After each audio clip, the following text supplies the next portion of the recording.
Okay, this meeting is called to order. Gold Hill City Council, February 7th, regular council meeting. If we could have a call to order, or we could have a roll call, please. Mayor Studebaker. Present. Councillor Bichon. Here. Councillor Hinckley. Here. Councillor Rigney. Here. Councillor Palmer. Here. Councillor Wilson. Here. Councillor Gina.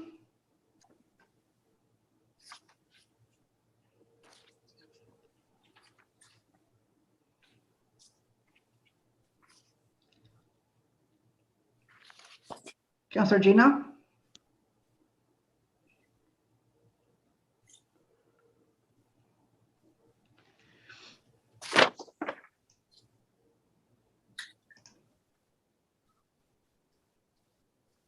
Okay. All right, we have a quorum. Okay, very good. Pledge of Allegiance. I pledge allegiance to the flag of the United States of America and to the republic for which it stands, one nation, under God, indivisible, with liberty and justice for all. Thank you. Do we have any agenda adjustments? We do not, Your Honor. How about announcements, awards, proclamations? Not this evening. Okay. Public input. Marvin, who do we have in the queue?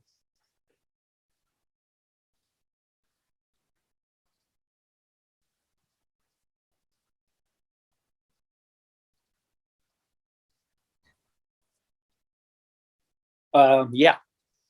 And if there's something untoward, you will make an adjustment.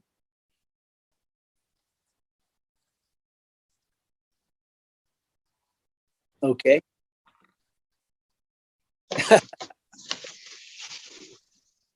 Hello, Mr. Clark. Talk to us about Can Do. Hi, Brad. Yeah, my name is Joel Clark. I'm the current chair of Can Do. And I live on Upper River Road, across the street from Steve Kiesling, for those of you who know where he lives. I actually had two things I wanted to bring to the council tonight. One is a little bit of an update on the Blue Bag Brigade, at least from the Can Do viewpoint.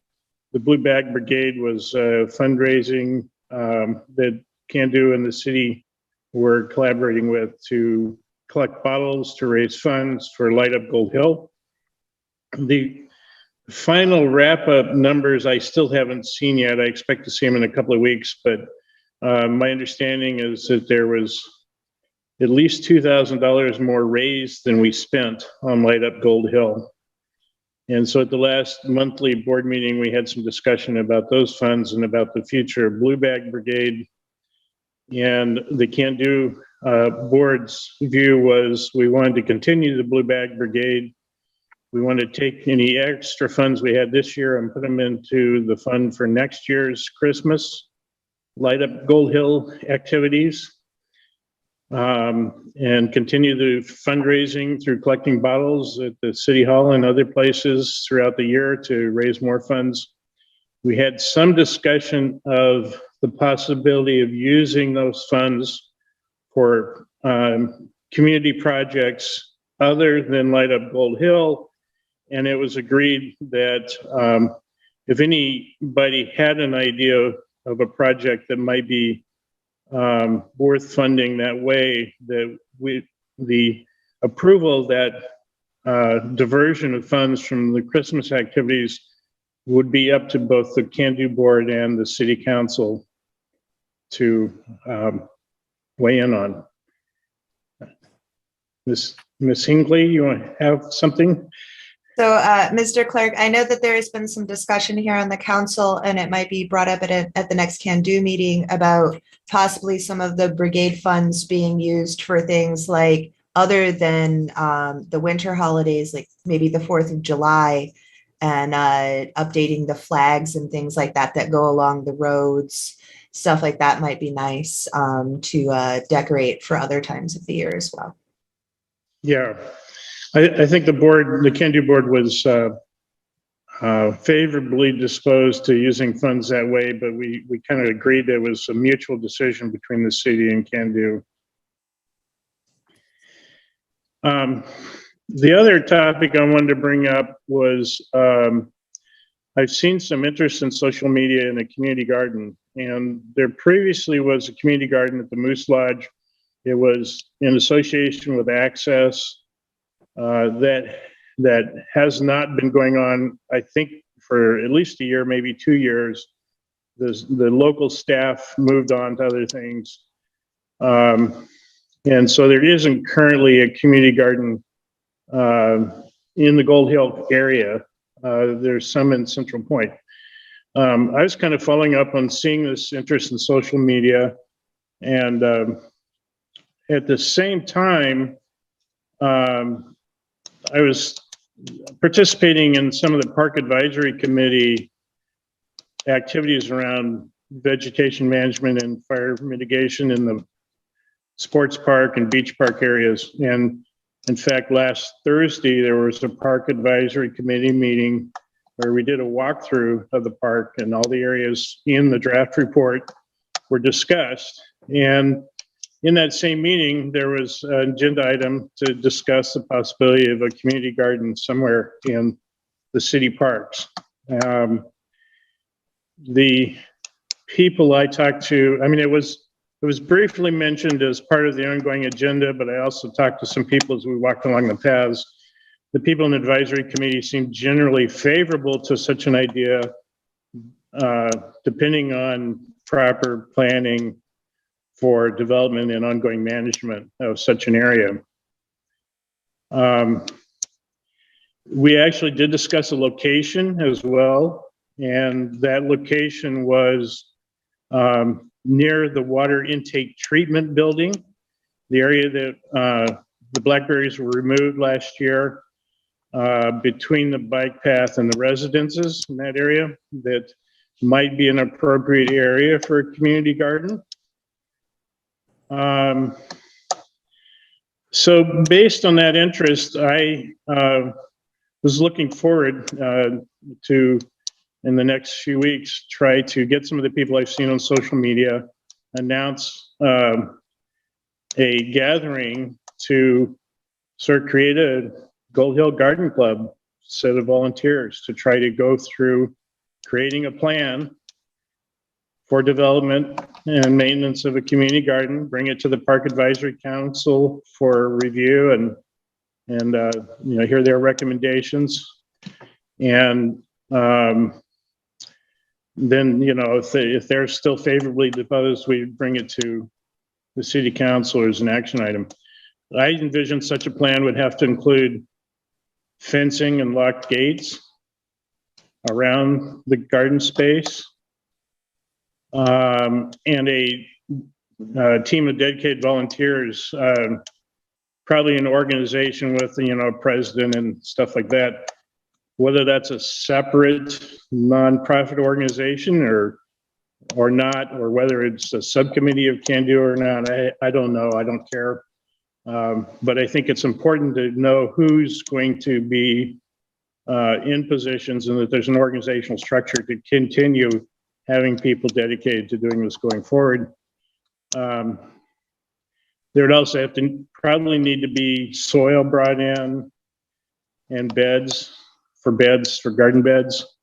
And there'd be need to be a plan for ongoing maintenance of paths, mowing and stuff like that. And of course, all this would have to be working in collaboration with the Parks Department as well as the Parks Advisory Committee. And there would probably have to be some fundraising for all of that development. Maybe some of the Blue Bag Brigade funds.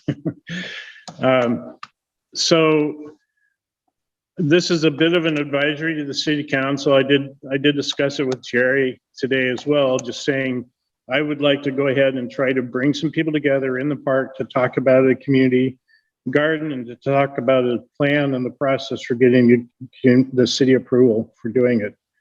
But I wanted to make sure everybody on the council and stuff knew this is going on before I got onto social media and started raising a lot of interest. Well, or even a little bit of interest. thank you for that, Joel. I was at that meeting on Thursday at the park, and I had only a few copies of a little concept that I've got. Not to carry this up, but Carrie has this, and she can send you a copy. It's a brief outline of a plan that does exactly what you're talking about. It was supposedly shared with Jerry and the rest of the counselors as well. So if you didn't get a paper copy at that meeting, excuse me, No, I didn't. Carrie can send it to you. Yeah, I can do that right Okay. now. Thank you, Also, Carrie. Mr. Clerk, the B City Committee would be more than happy to help if you put out the word as to when you're wanting to do that. Gold Hill is a USB city. And Great. we are very much interested in getting involved in any kind of community gardening projects. Great. I personally have a large garden already, so I probably won't be utilizing it, but I'd love to see something like that happen. Joel, this is Brad. I know that Access had been involved in the community garden for a while. Is there any reason why we wouldn't return to that site, which is already prepared and would allow us to probably eliminate a lot of those steps to getting it up and running? I guess the reasons, I mean, I wouldn't rule it out, but I think there are some reasons. Some people would like to see something on this side of the river, closer to the Gold Hill Center. And there was some comments about, Access, one of Access's interest in the garden is that produce goes to Access. Though the gardeners also, from what I understand, I've never been directly involved, the gardeners get some of the produce, but some of it goes to Access. Not that there's anything wrong with that. The other thing is I would say actually, having a garden in that area of the sports park would be really helpful to the vegetation management and fire mitigation plan, particularly between the bike path and those residents. Okay, I'm just thinking in terms of not reinventing the wheel. There's a lot of leg for anyone who's created a garden. And if the beds and the fencing is already in place. I understand that land is actually owned by the Moose Lodge as well. So we'd have to contact them about whether they're still open to that. Yeah. And assuming they were, that would save an awful lot of legwork. I mean, we can't get membership on 3 standing committees right now. So if we open up another one, that's increasing our workload on a fairly limited number of folks. I would presume to try to drive this without putting a workload on any of the existing committee members. If there's interest from the community, from people who are not currently involved, let's get them involved. Yeah, sounds good. I really don't want to add to anybody else's existing burden. If there's not enough interest in, you all deal with this, there's a lot of reactivity, not a lot of activity. If there's not enough interest to do it, then I got a garden of my own. I don't need it, but I think it'd be great for the park. Where would you like to go with this? Would you like us to offer some statement of support, or is it just sort of an FYI for the general community? I think this is an FYI at this point. I will try to follow up a little bit more on the access and the reusability of that. I know one of the people in the social media had already contacted Access, and Access seemed to be open to reestablishing that. So we'll follow up on that some. But the action I want to pursue next would be to get these people who were interested to meet in the sports park and discuss how to develop a plan or what they want to do and who would be responsible for it. And if we get to the point of actually developing a plan, the next thing I would do would be take it to the Park Advisory Committee and work with them until they say it's ready for the city council. So I'm not asking for an action of the city council, just FYI and feedback. Bill, this is Bill Rainey again. I'm I'm in the process of taking action on the plan that was emailed to you. Would you please contact me at my email, City Hall email? Carrie should have probably on there right there. You can hit me with that and we can talk about that. Sounds great. Look forward to that. I think it sounds like a great idea, and I like that it would be primarily community driven and would help, that it would stay that way. I think that having it on this side of the river has a lot of merit, and having it where it is creating a green barrier between the bike path and the houses along that area is also a really important consideration. And I just really would like to see activities like this that get the community involved and build some community, good feelings. So I'm glad you're working on this. I think it's a great idea and I hope it works. Thank you. Any other input from council? Okay, thanks, Joel. Thank you.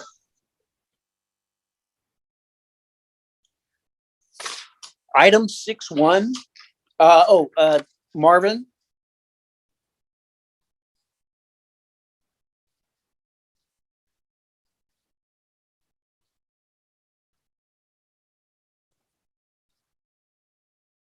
Okay, all right. We'll move on then to 6.1, the skate park repair.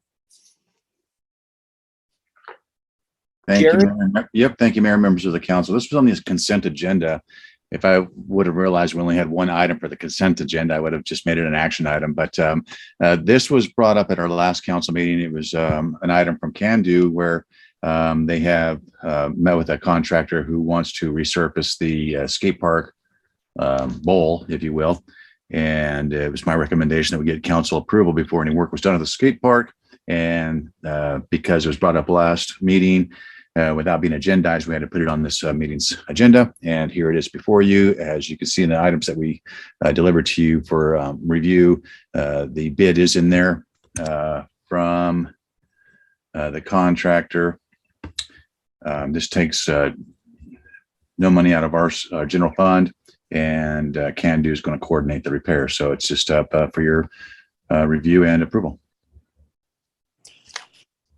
Thank you. So steelhead concrete, looks like it's gonna total about $1,200. Anyone else have any comments, questions on this? Councilor Hinckley has a question. Go ahead.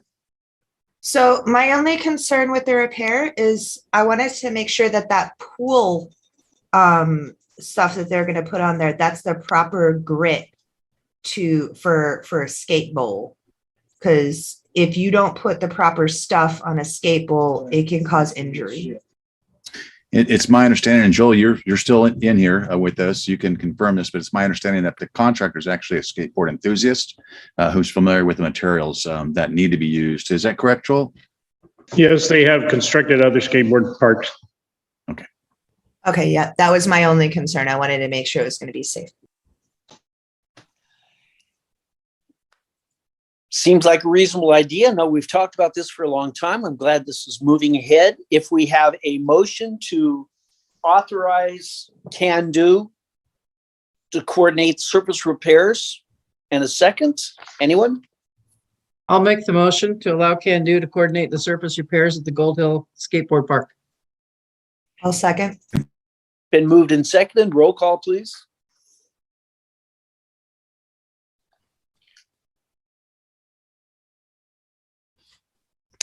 Oops, if I'm off mute. Councillor Bichon, Yes. Councillor Palmer, Yes. Councillor Wilson, Yes. Councillor Rigney, Yes. Councillor Hinckley, Yes. Counselor Gina. Yes. All right, motion passed. Excellent. Thank you, Joel. We'll look forward to moving ahead with that. Item 7.1. Thank you. 7.1, CARES Act subgrant was so ready. Thank you, Mayor, members of the council. As you know, in 2021, we were notified by Southern Oregon Regional Economic Development Incorporated, which they refer to as SOREADY, that there was $7,800 in CARES Act funds available to Gold Hill. We have yet to spend those funds. They need to be spent before June of this year.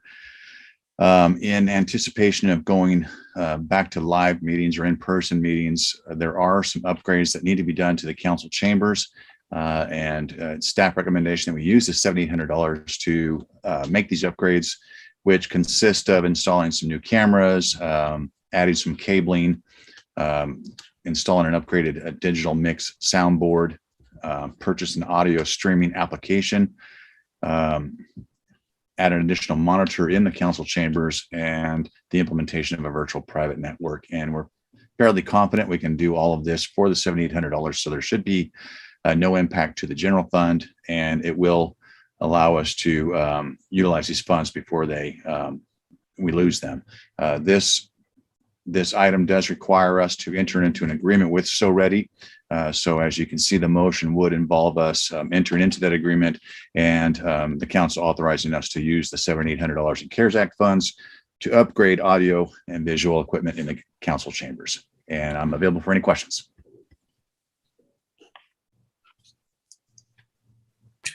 Jerry, is there any fine print on that agreement with SOREADY? No, Councilmember Rigney, I've read it. It's pretty standard. It's basically we are agreeing to submit reports and status on the project and to submit our invoices or our expenditures on time. It's pretty simple. Not a lot of work on staff's part or on Carrie's part. Thank you. Excellent. Well, we've known that we've had those dollars set aside. We're looking for appropriate projects to spend them on. This sounds like it'll get us moving forward so that our city hall and council chambers are more geared up for the times. Are there any other comments? City councilors want to weigh in on this?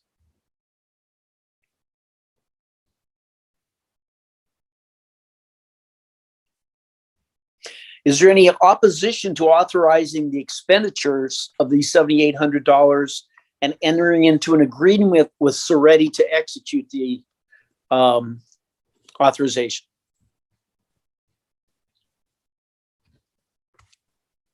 Okay, if not, is there a motion and a second to authorize the expenditure of the $7,800 of CARES funds and enter into an agreement with SOREADY for disbursement of the funds? I will motion to authorize an agreement with SOREADY for dispersal of the $7,800 for audiovisual upgrades to city council or to city hall. I second. Been moved and seconded. Roll call, please. Counselor Bishon. Yes. Counselor Hinckley. Yes. Counselor Rigney. Yes.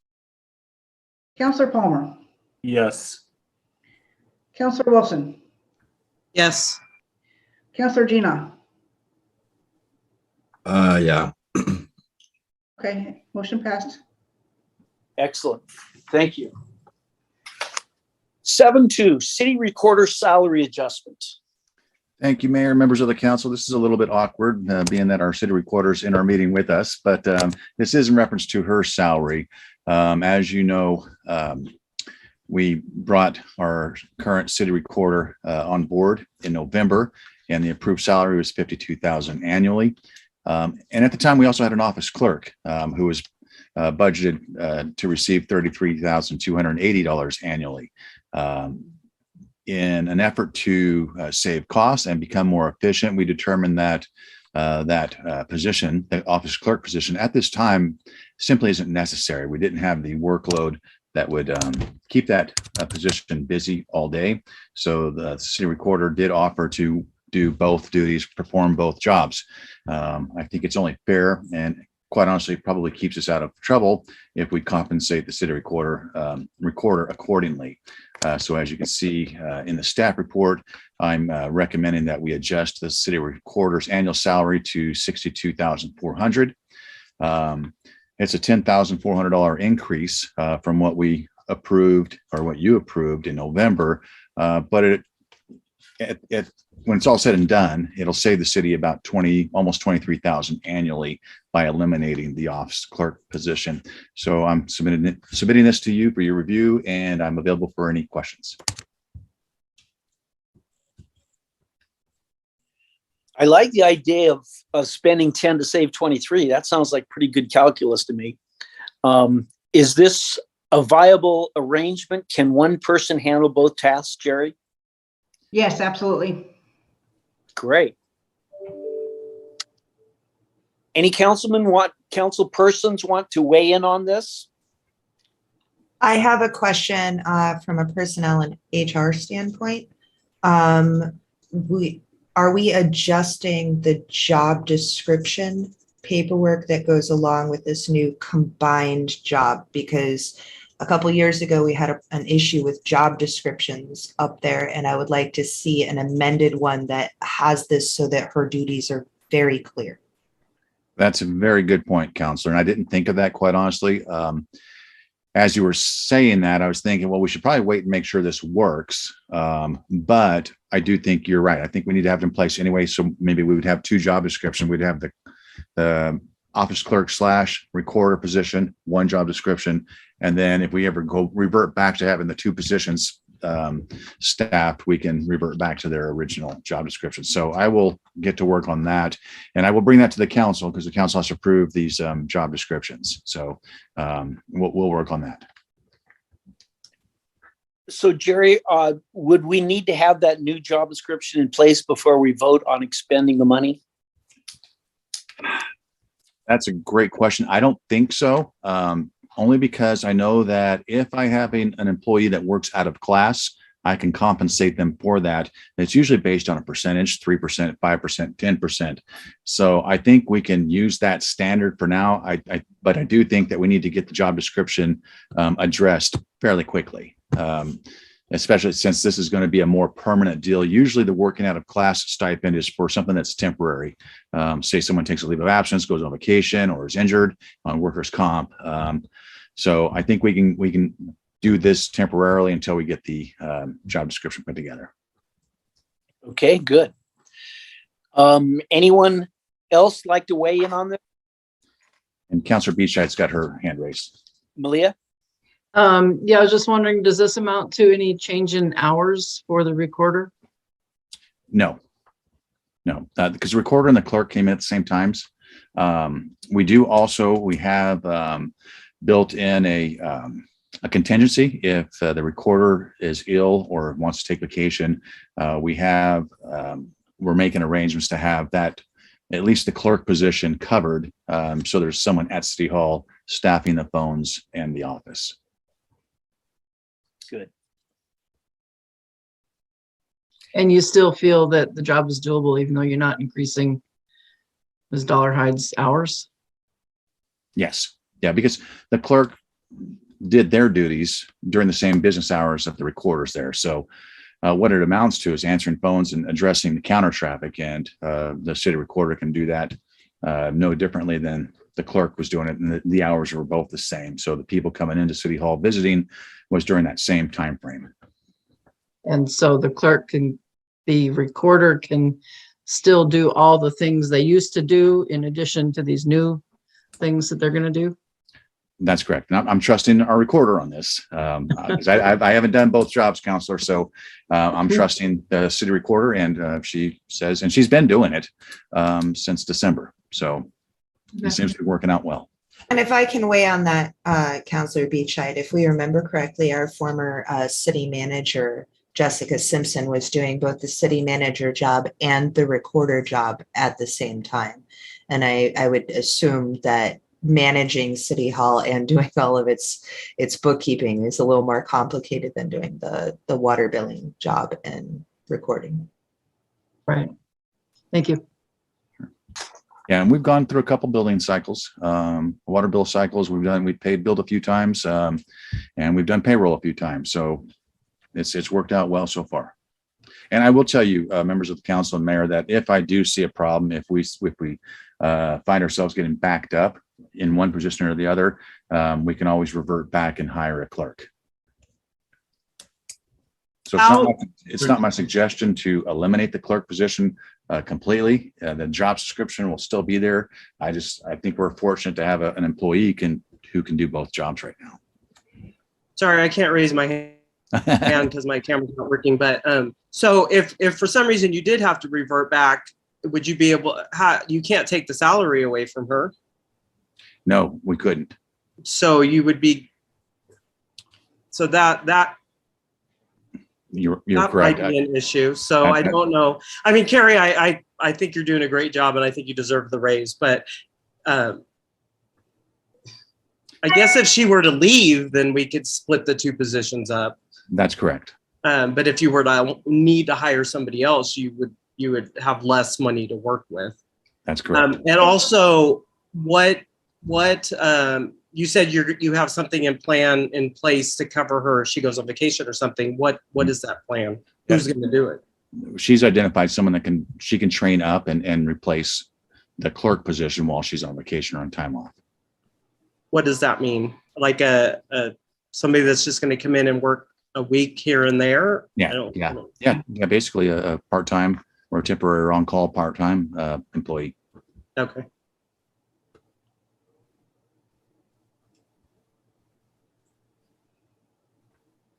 If there are no other inputs, we would entertain a motion and seconds to authorize the salary adjustment for city recorder. I will motion to approve the adjustment of the city recorder's annual salary to $62,400 with the stipulation that the salary will adjust back to $52,000 annually should the office clerk position be reinstated. Also with the stipulation that the job descriptions be worked out within the next month. Seconded. Moved and seconded, roll call. Hey, wait. Can we do that? Can we put a stipulation that we're going to take money away from her if we have to hire another position? Can I go on camera and say that I would agree with that? I think it's fair. If it turns out we need two people in here, we do the right thing. Well, no, I think it's fair too. I just don't. Is it legal? That's my question. Yeah, it's great. I don't have an answer for that. I'll have to. I was reading the recommended motion. So. And Councilor Palmer has his hand raised. Mr. Palmer. Yes. Is she right now, do we have a contract with her? And if we do, all we have to do is re-advise or just add to that contract. I don't remember if we did an agreement with the city recorder. I know you guys did one with me as city manager, but I don't think the recorder has an agreement. I think it's just we hire that person on.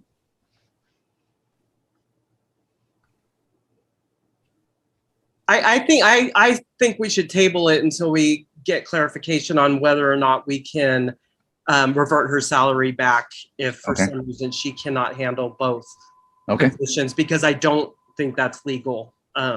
So I just think we need to clarify that before we make a complete decision on this. I agree with that. We have a motion that's been made and seconded. It has not been seconded. It's been moved. Rigney seconded. I'm sorry? Rigney seconded? Rigney Yes, he did. seconded. Okay. So can I amend the motion to withdraw it? I'm not sure how that works. I've never withdrawn a motion. Technically we shouldn't, but I think we're all friends here. Go ahead and in the spirit of staying out of legal trouble. Maybe we just finish the motion. We can just all, vote our way and then say we no. vote to table it. Yeah. Okay. So given that there's some interest in additional discussion on working out the details on this, let's go ahead and vote on the motion as it stands. And if that fails, we'll readdress it downstream with some more answers. Okay. Counselor Bishon, Yes. Counselor Gina, Are we going for a no vote here? Yes. Okay. My vote's no. Counselor Higley. I'm going to vote no because we need to look into it. Right. Counselor Palmer, No. Counselor Rigney, No. Counselor Wilson. No. Motion failed. Good. So let's address this downstream, and maybe we can make that salary adjustment retro to today's meeting. Okay. Thank you, everybody. Moving on, 7.3, Brownfields grant application. Thank you, Mayor and members of the council. This item here is basically requesting authorization for us to apply for a technical assistance grant in the amount of $60,000 from Business Oregon through its Brownfields redevelopment fund. And it's to conduct a study of the former cement power plant located on the Rogue River. Myself, Counselor Bescheid, and Paige Pruitt have been working together to try and find funds to conduct a study at the power plant. I know that a study was conducted in 2015, but it primarily focused on the land and the water, but not the structure itself. And just to let everyone know, this is kind of a stepping stone, if you will. We would like to get this taken care of. And once we do, we're hoping we will become eligible for additional funds where an assessment can be made of the property to determine its uses, if there are any. And it just will provide the council better informed options as far as the future for that particular location. We all know it's an eyesore. The attempt in 2015 to have the environmentals done was good, but it just wasn't enough. And it didn't allow us to delve into the actual structure itself. So we're hoping this grant will do that for us. So I'm available for questions if the council has any questions for me.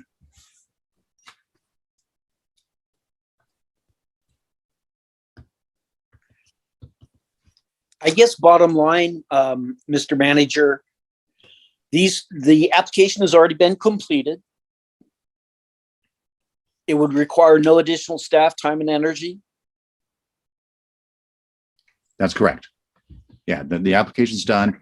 And the only staff time that would be involved is if we actually get the grant, then we put it out to bid. We'd have to do an RFP for potential contractors to do the actual study. And then we have to track our spending and submit for reimbursement. So there is a little staff time involved if we do get the grant. These are first world problems. Yeah. We'd be making progress on a sticky problem. Yeah, it's been in existence since 1969, our problem. I had a brief question.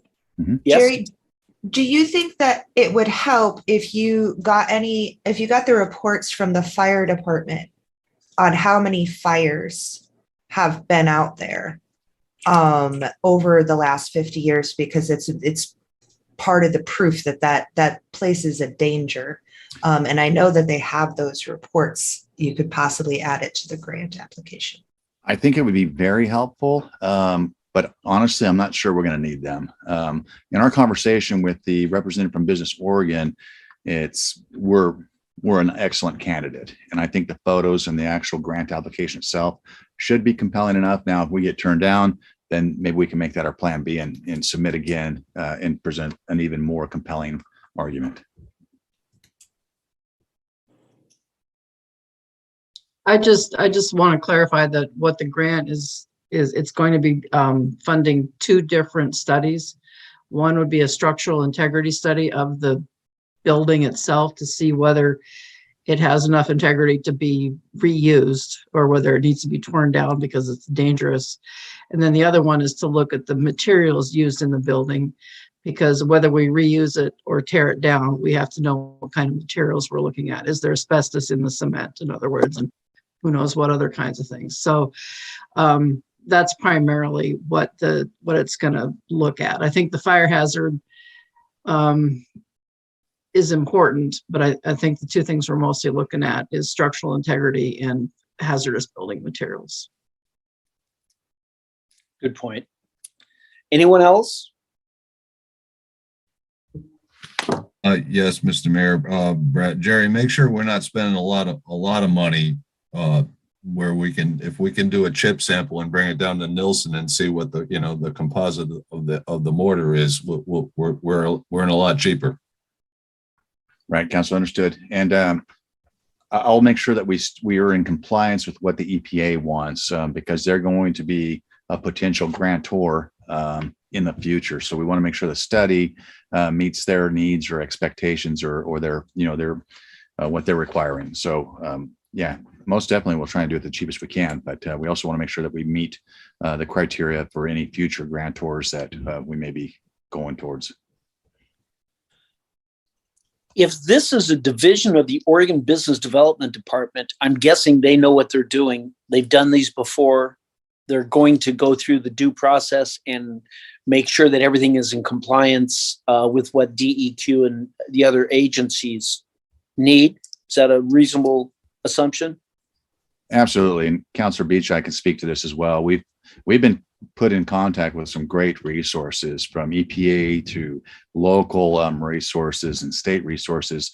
And it's in fact, we have another meeting Wednesday with another potential funding source. So they definitely know what they're doing. This isn't their first rodeo. In fact, they've already provided me with contacts to reach out to for samples of the RFP. So I don't have to reinvent that wheel. I can probably just cut and paste on their RFP. So it's been very helpful so far. Great. Any other input? Councilor Beachside's got her hand raised. Okay, I'm sorry, I can't see anyone. Go ahead, Malia. I was just going to make the motion to authorize city staff to submit an application for $60,000 from Business Oregon to fund technical assistance to conduct an environmental study of the former cement power plant located on city property along the Rogue River. And a second? I'll I'll second. second. Moved in multiple seconds. Roll call. Counselor Wilson, Yes. Counselor Rigney, Yes. Counselor Palmer, Yes. Counselor Hinckley, Yes. Counselor Gina, Yes. Counselor Bishop. Yes. Motion passed. Thank you. And finally, 7.4, adopt 2022 goals. Mr. Manager. Thank you, Mayor, members of the council. As you know, on January 18th, we held a workshop to identify the council's collective goals for 2022. After that discussion, the council reached consensus on the goals. I told you on that evening that we would compile a list of what we understood those goals to be, because there's a lot of back and forth discussion, and we were trying to keep track. The recorder and I were trying to keep track of everything, and I just want to make sure that we memorialized them the way that the council remembers and the way that the council wants them, and if there are any changes that we need to make, and we can bring back next meeting for adoption. But hopefully you've had a chance to review these, and if we've added something that shouldn't be added or left something out, please let us know. And I turn it back over to you, Mayor, and I'm available for questions. Any input from council members? Councilor Beachside's raising her hand. Malia? I just noticed this is probably just an oversight, maybe under citizen committees. It says maintain Parks Committee and Planning Commission. I think we need to maintain the Budget Committee too. So I'm just wondering if that could just be included in there. Pretty important committee. Absolutely. Carrie, you got that? Yes, I do. Anyone else?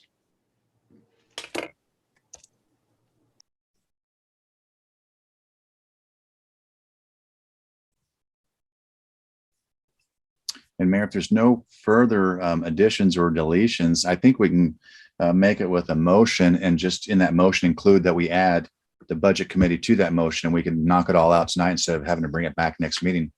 The one other thing I'm wondering about, we did have some valuable input on kind of putting it into the SMART format with specific, measurable, actionable, and with a time frame. Maybe we can go ahead and rework these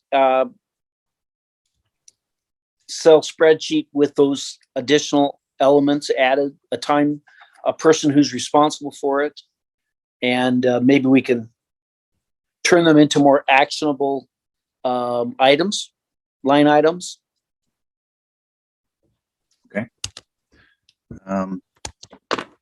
Maybe we could approve this first and then do that as a follow-up task.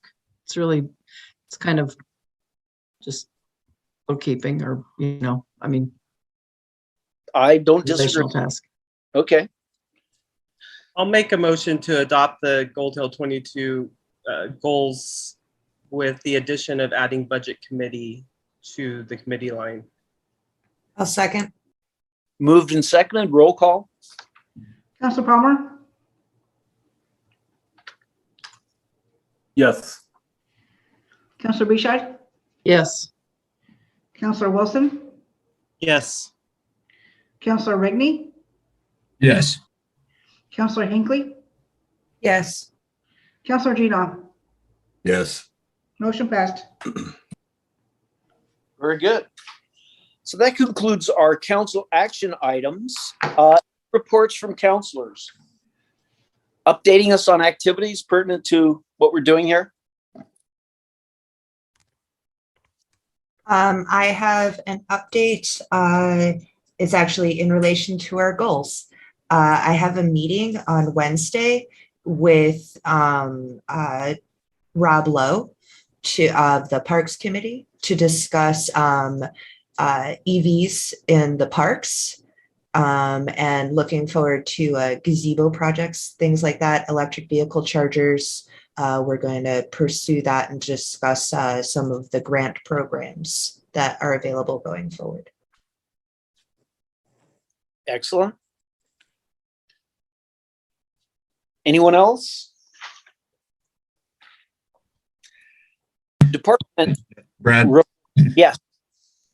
Oh, I just wanted to say that like the excuse me, the copy of my little plan went to Joel and the rest of you. I've got that enacted, and I will be initiating talks with our Principal Dipple at Hanby and Carol and a couple other people that can help us hook up with the schools as far as getting a lot done at our little beach and our little sports park. Can you give us the 3-paragraph or 1-paragraph summary of what you're suggesting here, Bill? Yes, Carrie, can you send that out to everybody and have them review it? That's the easiest way, Brad. It's the Reader's Digest condensed version. It's about 200 words. Okay. So in essence, this is about kind of organizing and putting some structure to an ongoing beach cleanup effort. Right, beaches and parks. It's all in there as much as I can do. I'll need a lot of help getting this together. As far as there's a lot to it for a little bit of paperwork. So when you read it, you'll see what I mean. Okay. Mayor Studebaker, one more thing that we're going to be discussing on Wednesday that other counselors might be interested in is actually Safe Routes to Schools. It's a program that can get us maybe some funding for things like crosswalks and sidewalk assistance in getting our kids to and from our schools. So if there are any counselors that would be interested in that, let me know, and you can jump on board with that. Thank you. Mr. Mayor. There we go. Yeah. I was also talking with Rob Lowell about, he had some concerns that he said he was talking with the managers, or our city manager and staff, about park annual passes, and that they weren't brought up to speed on those, and he had some concerns about that. Can anybody give me, maybe Jerry, you could give me some input on that? Do you remember that conversation? He did inquire. It was just an email inquiry as to whether or not we were issuing them out. And I think Carrie, you responded to that. Is that correct? Or Yeah, I actually issued one to him today. Okay. So that was resolved. Yes. Okay, thank you.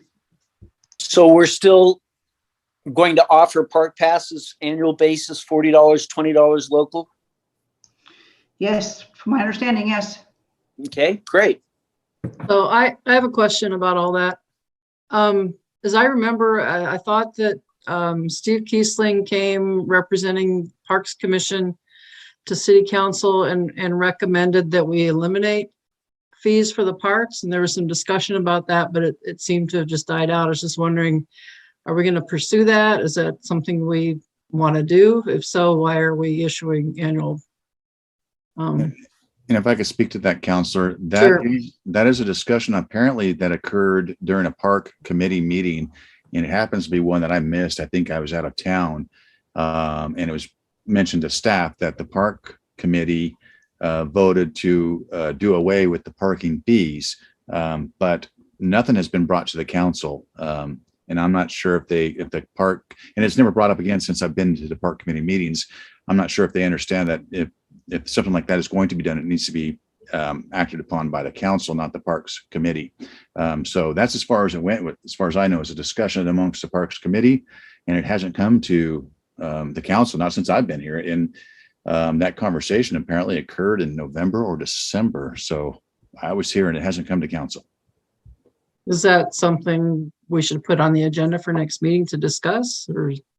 That's completely within your guys' purview. If you guys want it added, I can put it on the council agenda for the next meeting. How about if you just reach out to the Parks Committee and get clarification? Sure. I can tell you that they voted to recommend that we eliminate Okay. park fees.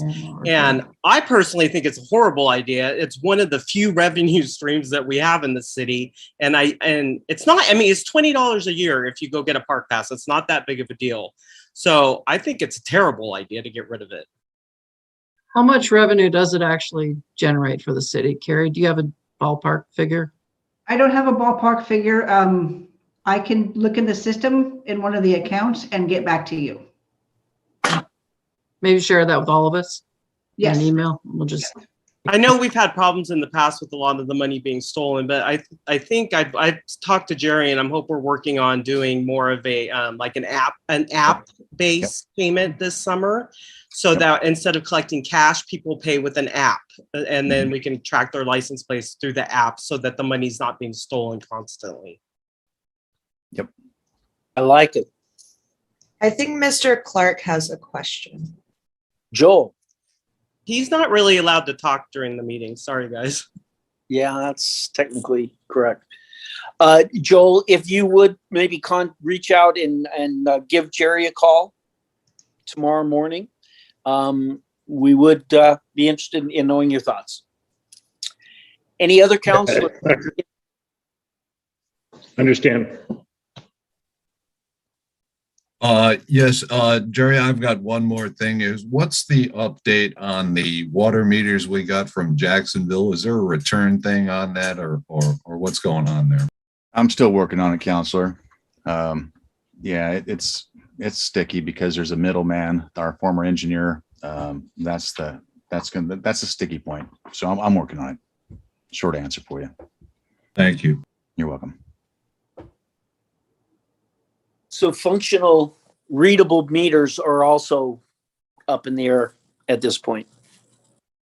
We're okay. We just couldn't, we can't use what we purchased last year.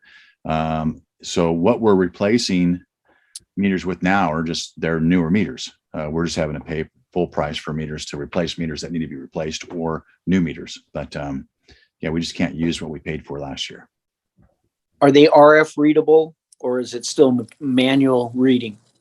I think the meters that we got that can't be used were and I'm working off of memory here, which is not the greatest thing. I think it was a lower technology readable meter. In other words, I think it was being read with a wand, and it's not the RF that we want to transition to, where we can just drive around and get radio signal. And what we're replacing them with now are From this point forward, we're going to replace with the newer technology, with the understanding that one day we will receive funding to replace all of ours with the newer technology. So these are readable and we're saving some labor with the new ones we're putting in now. Well, they are readable. However, we don't have the technology to read them. I'm basically putting the infrastructure in place for the future. Okay. In other words, in the next 10 years, we replace 200 meters and we get funding to replace meters. I don't want to have to replace everything that we've done. Yes. I want them to have the technology that we're going to purchase in the future. Sounds reasonable. Any other counselors?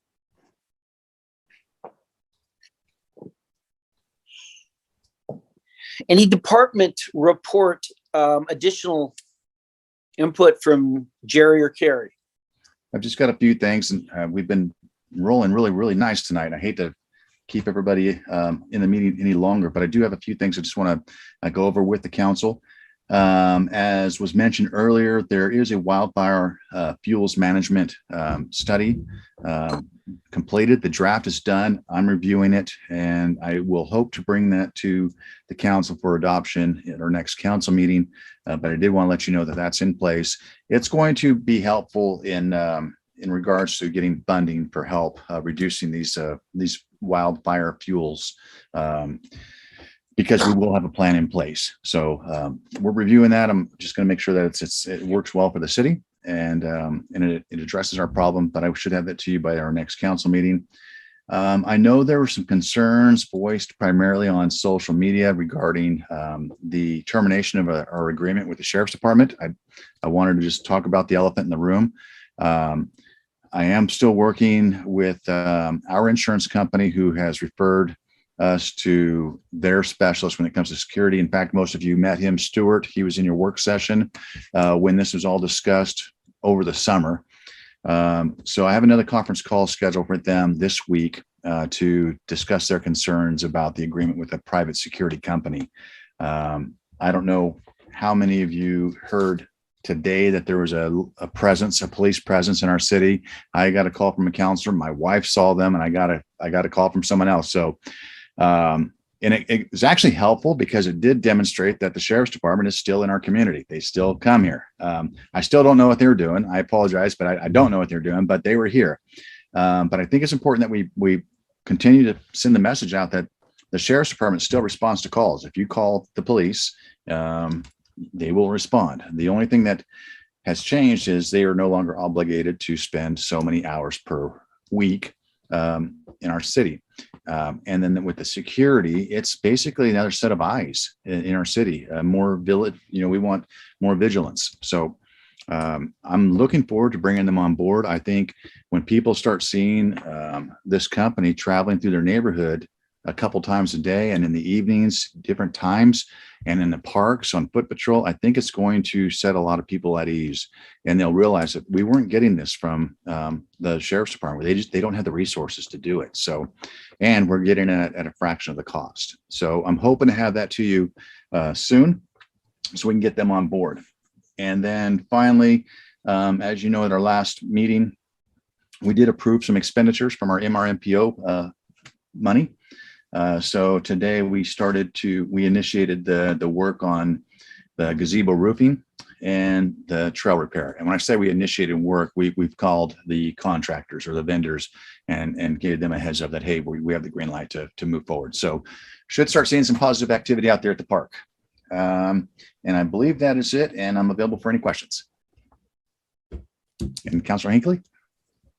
Jerry, can we start working on, in anticipation of that security contract, a communications plan with the citizenry? So when they do start to see these people, they know who they are, and we don't have the same issue that we had with the park host.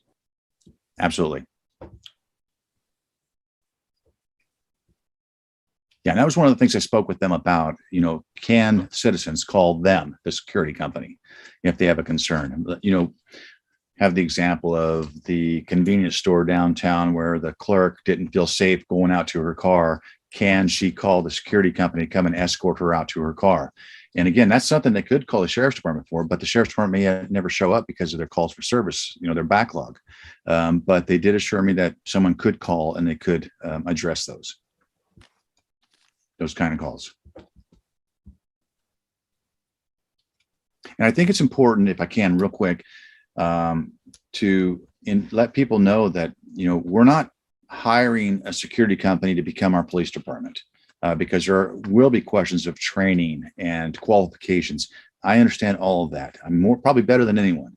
But what we are paying is for an extra set of eyes and ears out there, and someone who will be our own personal neighborhood watch, if you will. And they can either deter or become great witnesses. And that's what we want, is people to either deter crime, become great witnesses, and call the police if something is occurring. So I think it's just important that wasn't the city's intent was not to replace the sheriff's department with a security company and have the same expectations. That was never the case. We just want some extra eyes and ears out there, and we want to feel like, someone's keeping an eye on us. And I believe that's all I have. I'm sorry, Counselor, I got both of you. Counselor Bescheid?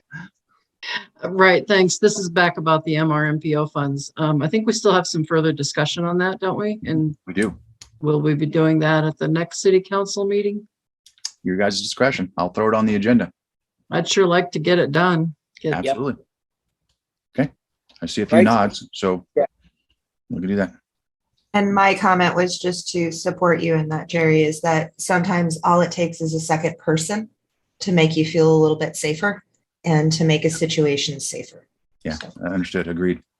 I think you're going to see some positive things coming out of having a security company here. I really do. He pulled up in his car and it was black and white. It looked like a cop car, and it clearly says security. But I mean, if you're a bad guy and you see black and white rolling down your road, you're going to go find someplace else to go. Councilor Beachside? We have any idea of, does this have to come back before city council again? It does. And that's something we can discuss right now. I want to get this going. I thought about having another meeting in February. Unfortunately, the third Monday is President's Day, so it's a holiday.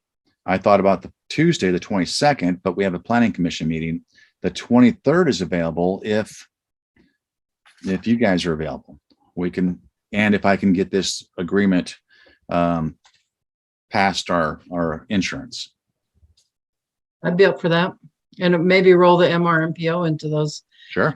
focusing on those two things. And the wildfire fuels management. I knock that out as well. Are we talking February 23rd? Yes, it's a Wednesday. It works for me. Fine with me. Cool. Good deal.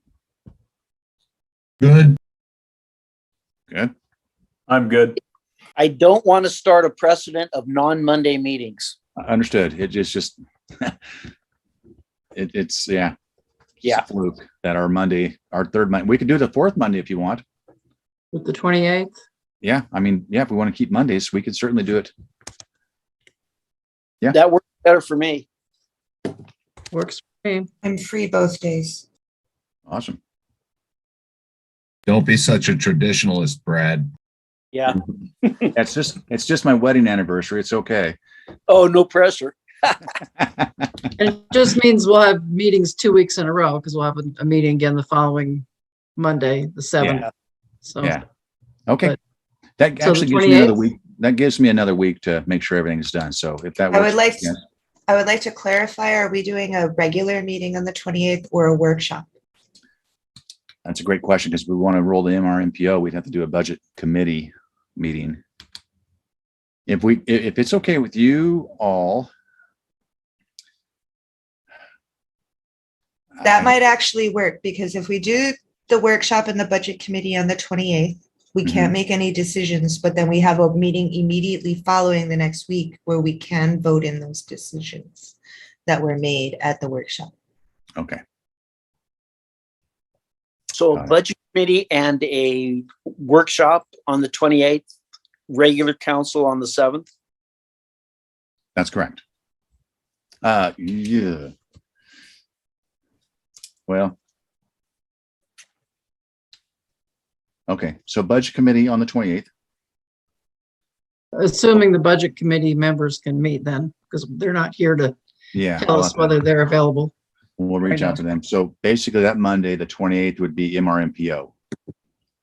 And then our regular meeting in March, that's where we would discuss the security contract and the fuels management and any other council business that we have. And entertain motions on MRPO authorizing funds. Yes? Right. Yes. But we're not discussing MRMPO on 28th?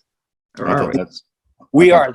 That's the focus of that meeting. But we would need to be in a regular council meeting then to authorize funds.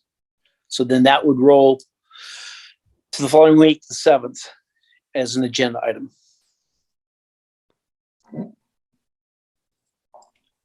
okay. So to be clear, on the 28th is a budget committee meeting to discuss MRMPO funds. The meeting on the 7th of March will be regular business where the council will authorize the expenditures and all other council business. Is that correct? That's what everybody else understood? Okay. Yep. We will make it happen. Department report from Terry. Oh, to let you guys all know, I will be gone June 5th to June 10th because I have a city recorder training. So I will be gone that week. It's awesome. Have fun. Learn a lot. I hope so. Actually, in-person training? Yeah, it's actually up in Washington. They're certified for Oregon, Washington, California. It's the college up there. Cool. And you can choose to stay on the campus, which I declined. And then it starts on Sunday with a meet and greet, and you kind of get in groups. And then throughout the week, there's different trainings. So Very good. Right on. Well done, Carrie. thank you. Good of the order.